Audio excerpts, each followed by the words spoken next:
Welcome to the Double R Show, the podcast that features everything about North Lincoln County. The Double R Show, directed and produced by Paul Robertson and hosted by the voice of Lincoln City, Roger Robertson.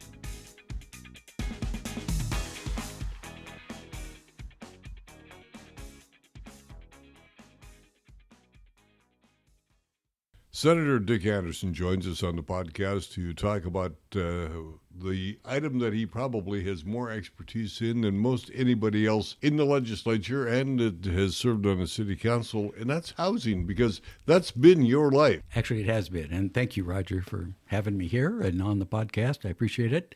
Yes, housing has been my, as I say, paycheck day's work and continued on because it's so pivotal.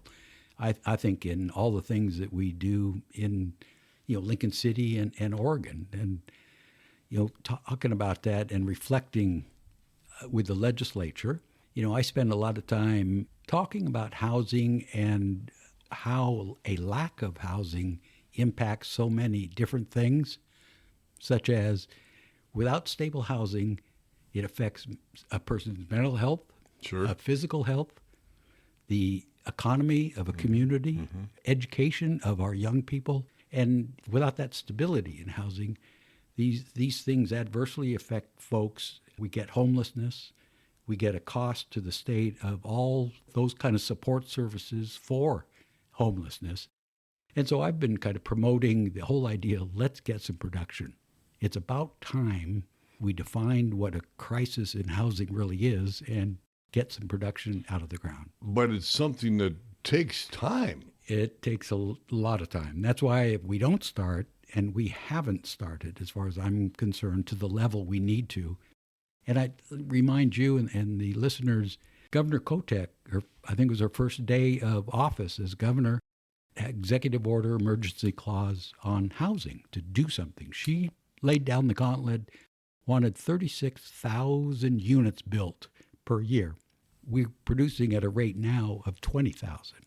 That's a long ways away. That's a long ways away. And in doing a little research, it was 2006 when production of housing last was at that level. So it's declined. Our production in Oregon has declined since 2006. So if you can imagine, all the systems that supported a higher level of production aren't here today. And so it's really a ramp-up kind of job that needs to be done. And that's what I've been trying to poke around and try to find those kind of things that would have more of an immediate impact. Caused by what? Caused by, time. Okay. As we've talked, let's take time is money in the development business. By the time a developer buys land, he's expended money, goes through the process of permitting. Even before that, he's checking out the property, permitting, design, construction, financing, all these kind of things. It's a good 2 years, for an apartment complex or something that we've got here in Lincoln City, for example, or longer. Well, actually, the big one going up right now started when you were mayor. Right, yeah. Actually, the process right, started. The process started, you bet. And it got turned down once for some support money, not, again, by the state. And it wasn't until 2021, that we were able to get the kind of state support money that we needed in order to get it moving to the next level. So here it is, 2024, and it'll be, the rest of the year here before there's people occupying that property. So the state can do what? Get out of the way? Produce some legislation that spearheads, drives people to work, or what? Well, I think all the above. I would say, again, we're now working under a crisis. I think everybody has identified housing is in a crisis mode, meaning a lack of, at all points, affordable workforce, market rate. And the governor has taken action as a declaration of emergency. What I argue is what does that look like? What have we done differently because you've declared an emergency? Portland, and I'm not exaggerating, 180 days to get a permit. That's a long time. A long time. And so that's just an example of if we could shorten down that time, because the time that you secure property, apply for your permit, prices are going up, all the kind of things that happen. And then you're paying for all this stuff. And so who knows what else until you can actually, freeze some of your costs with supplies, with material, and get it built.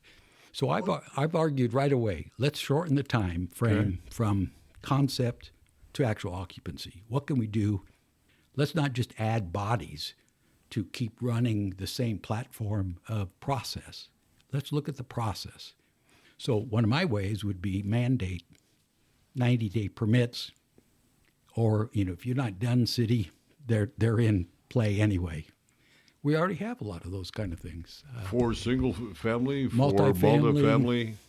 And then what that does is forces the city to figure out the platform. I'm not convinced we're doing that we need all the templates, all the checkpoints, all the duplications of a permit process that we have today. So that's just one example that I would suggest. Another is certainly the state could fund infrastructure that directly impacts housing. Yeah, aren't they doing that now? No. Okay. Usually in a development, the developer has to get the pipelines, the water, the sewer, streets to the project and around the project. That just adds to the cost of the project. So if the state, say, funds that because it's housing, because we're in a crisis mode, that should reduce costs.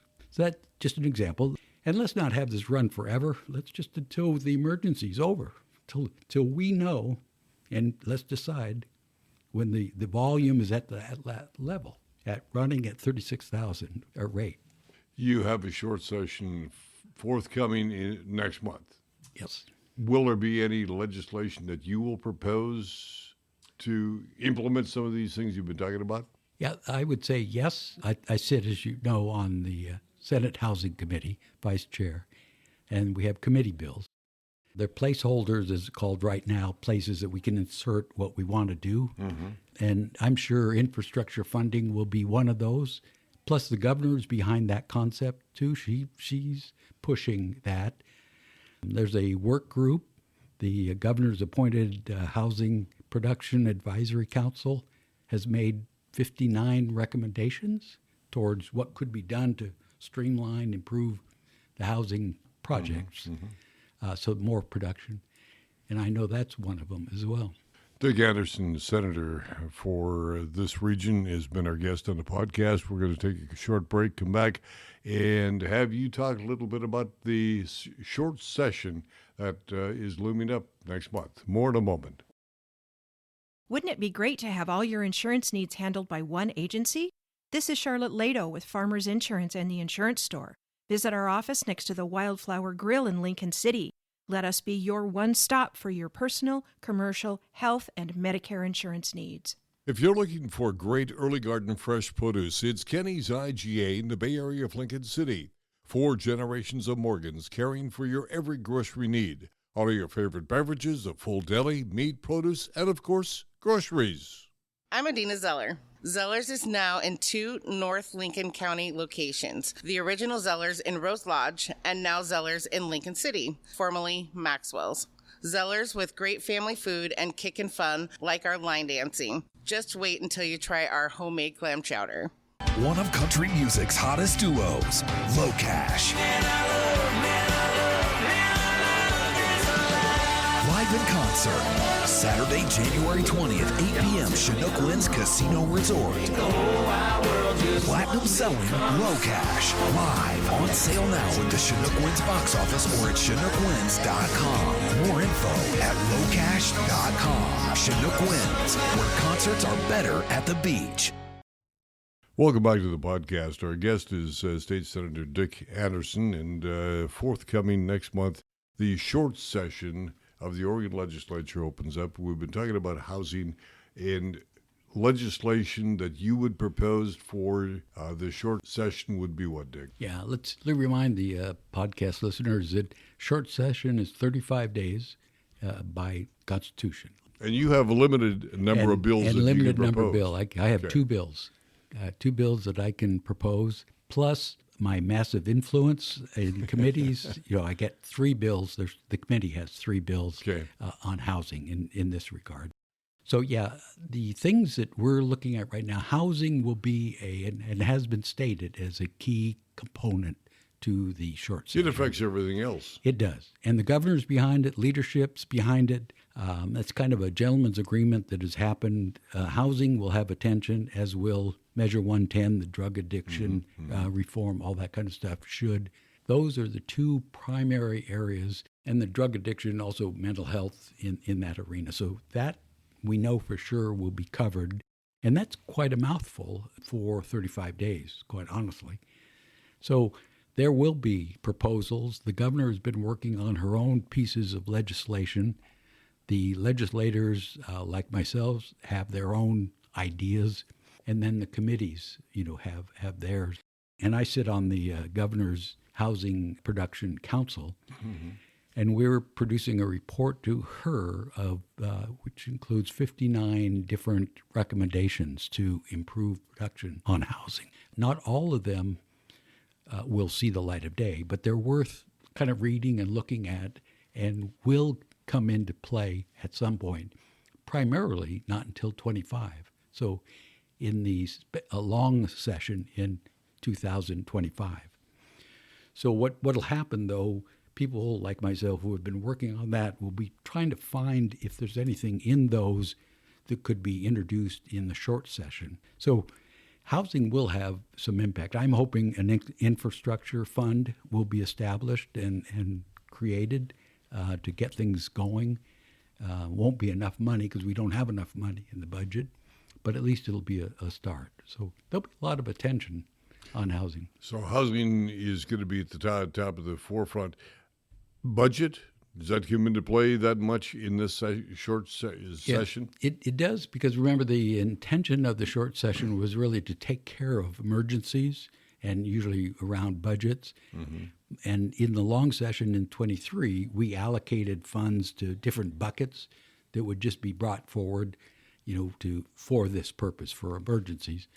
So there's money sitting there ready to be allocated by the emergency board committee or legislature. And let's remember, the governor's already laid down the gauntlet recently and said she wants $600 million more into housing, $20 million for Portland cleanup, and remember the $19 million for ODOT to plow roads that have snow on them. Mm-hmm. Well, all that wasn't in the budget. So, when we passed it in 23. So there'll be work around to, find out, as they say, look at other agency budgets or other funds and see where we can find money. And anything specifically that you will be recommending? Not at this point. I'm a big priority person. I think there's already money there. And what we haven't done is really looked at what are our crisis situations and make sure those have the money. Okay. And Roger, remember there's 90 members, and every one of us have our own little favorites. Mm-hmm. Mm-hmm. But I'm not sure all of us have favorites in the crisis areas. So I think time should be taken, and that's where we are today, is let's concentrate on housing, let's concentrate on mental health, let's concentrate on, the addiction issues, and figure out when do we know that those are taken care of, and then we can move to the next crisis.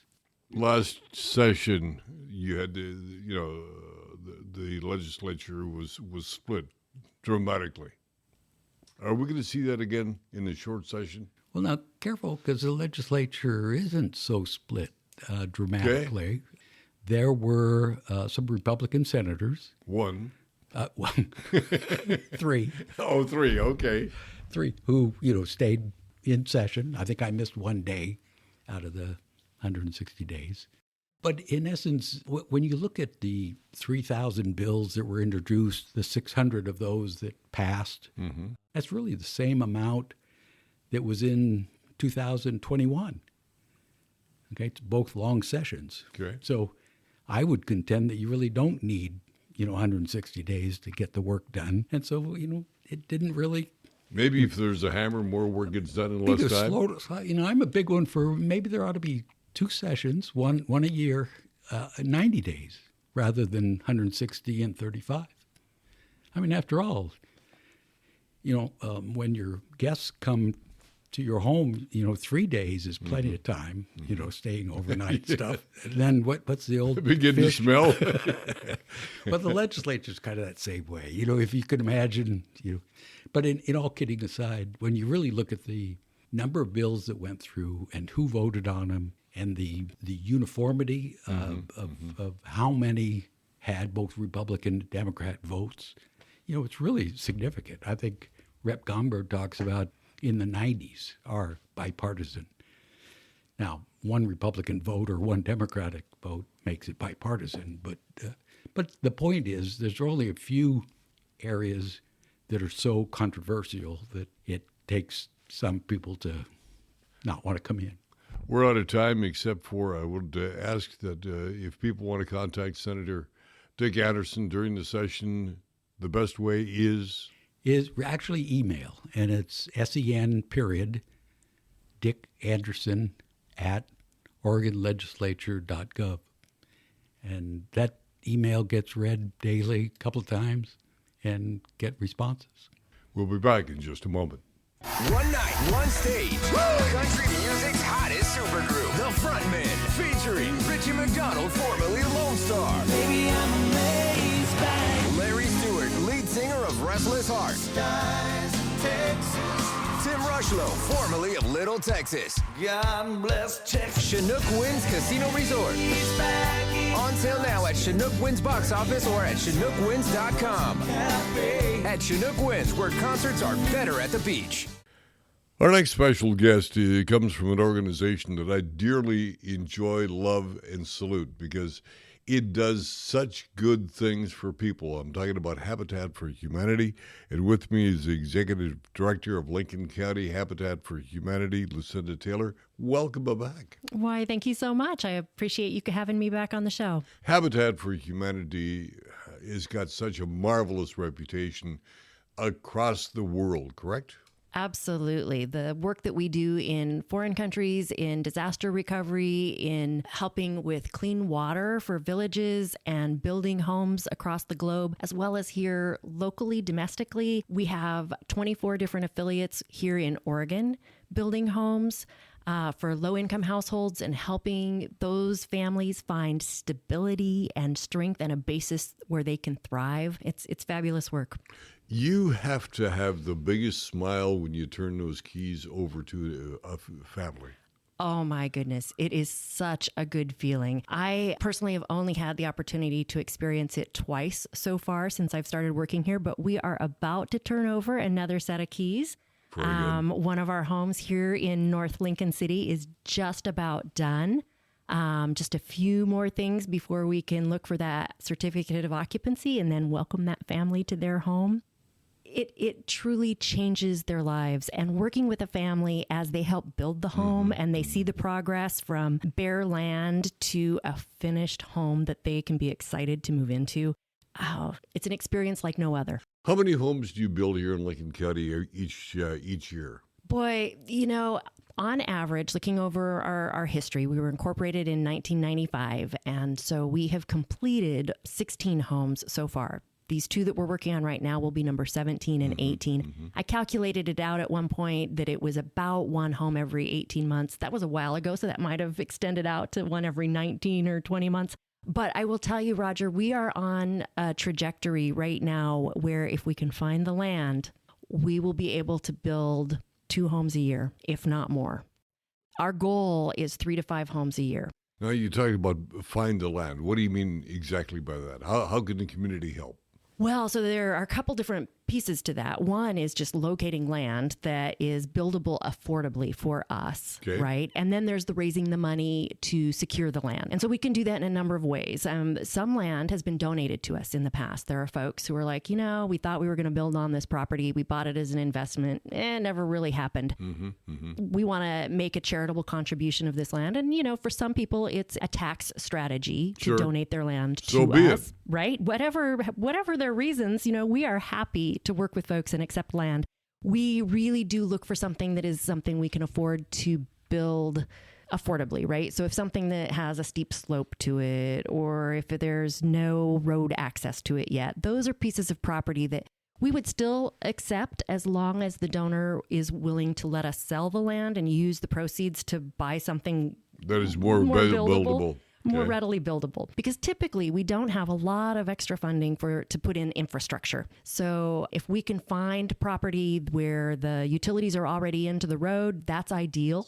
Right now, we have an application in for some funding through Habitat Oregon that would help build for some infrastructure. If we're able to get that funding, we would be able to work with land that was a little less than ideal. But it all depends. It has amazed me over the 5 years I've been with the organization. The sources of funding that happen to be available at any given time help dictate what's possible, right? And right now, there's a lot of funding out there, but you've got to apply, and it's a competitive State process. funding, national funding. We are pretty much working with state funding right Okay. now. Federal funding is a little more complicated. It comes with more strings attached, and sometimes comes with requirements to pay a lot higher wages for any work that you have done. Oh, I see. Some of the federal funding comes with, a lot more reporting requirements. State funding is a little easier to access, comes with more requirements than something local. Right? If we work with all local funders, they have fewer requirements. Right now, a lot of our funding is coming through the state through the LIFT program, Local Innovation Fast Track. Part of the requirement on that is that the homes have to remain in the affordable housing inventory for a minimum of 40 years. So what we've done is we've moved to a model of permanent affordability where we maintain ownership of the land. We sell the home at a reduced rate. And then there's a deed restriction. We lease the land to the homeowner, and there's a deed restriction that it can only be sold to households at 80% AMI or less. There's a resale formula that dictates what the price of that sale can be. And that's how it remains affordable for people at 80% AMI or less. Now, that's a requirement that goes along with the state funding that we get. But the funding is significant. It's well worth it. And we really feel, the board voted to make this change to permanent affordability. We really feel that this is a better use of the resources entrusted to us.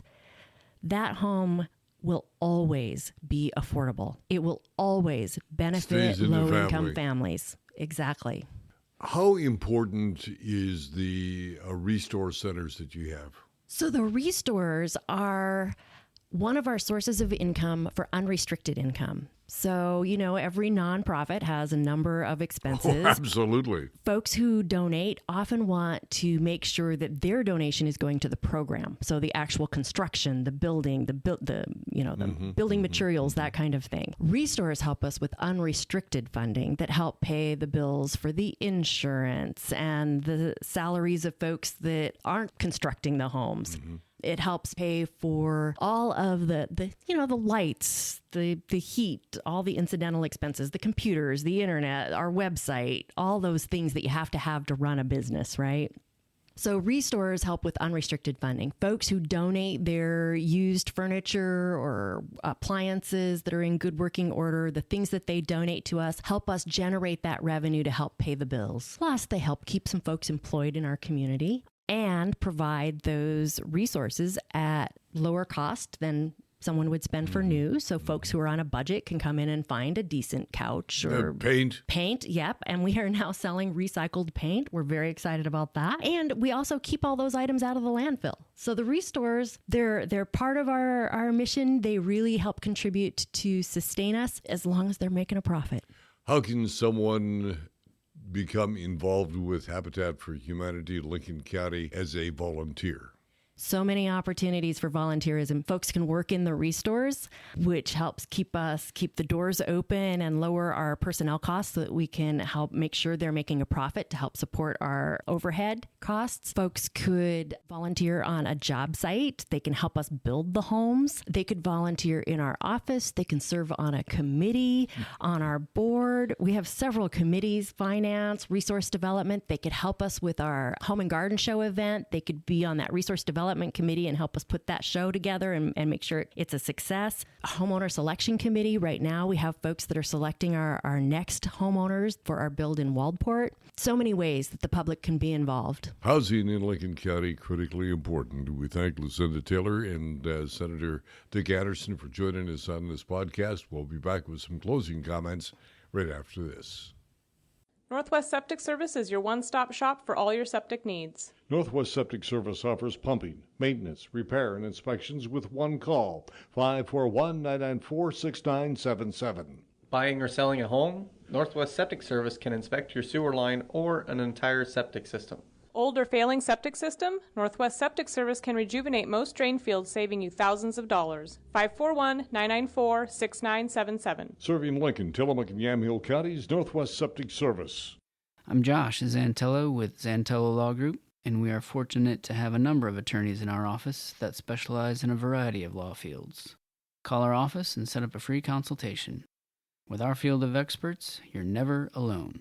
When looking for the bestsellers of today and yesterday, look no further than Bob's Beach Books. Hi, I'm Diana Portwood, and on behalf of my sister Emily at Roberts Bookshop, we thank our dad, Bob, for the vision he had in establishing our 2 family-owned bookstores in Lincoln City. We at La Roca are proud of our food, but don't take our word for it. Read the reviews. One person wrote, "The service was friendly and efficient." Another writes, La Roca has become one of our favorites because it's authentic Mexican food.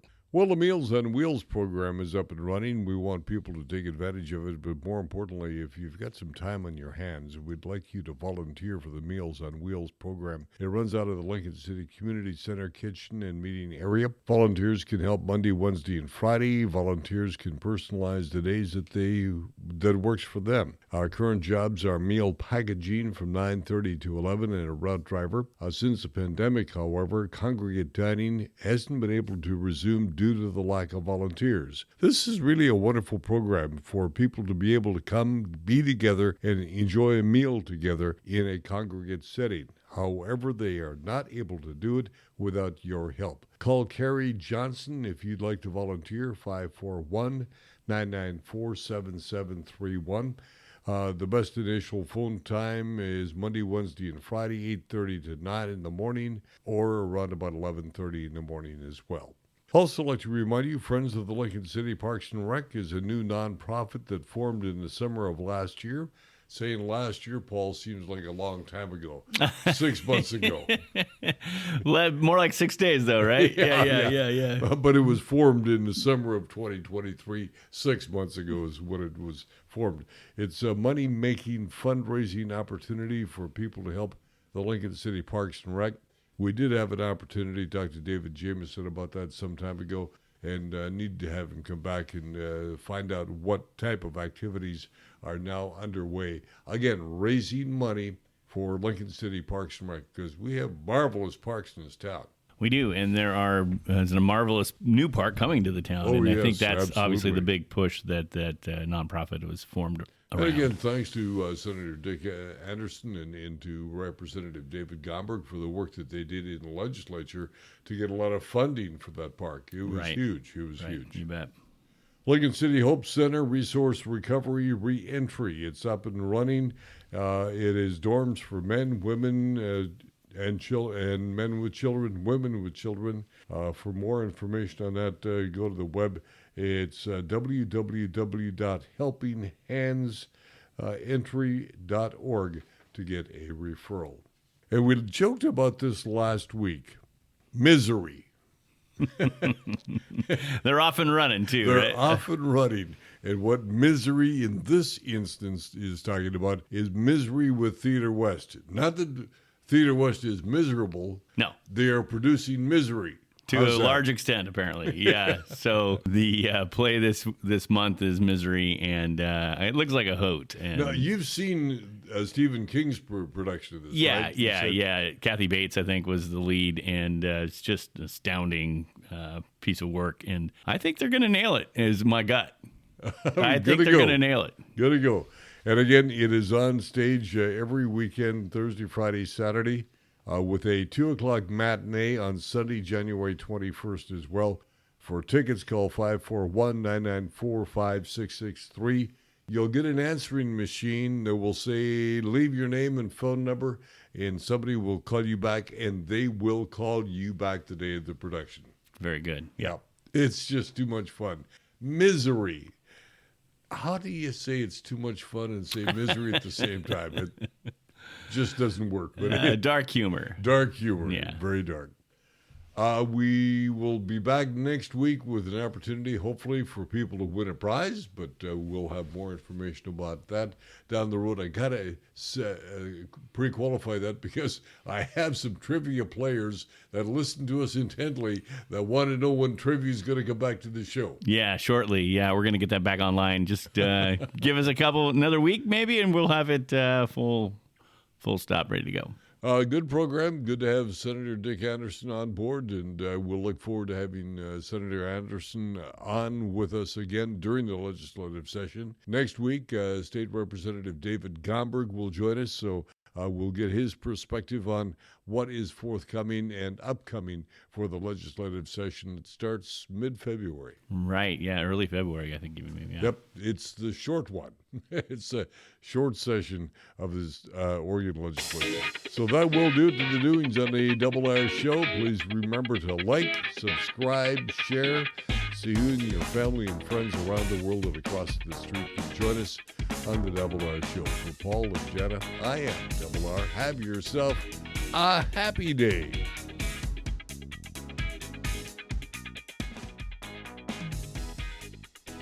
You've been listening to The Double R Show. Join Roger and Paul Robertson as they explore everything about North Lincoln County. The Double R Show, produced by Always Productions and hosted by Roger Robertson. Have a story?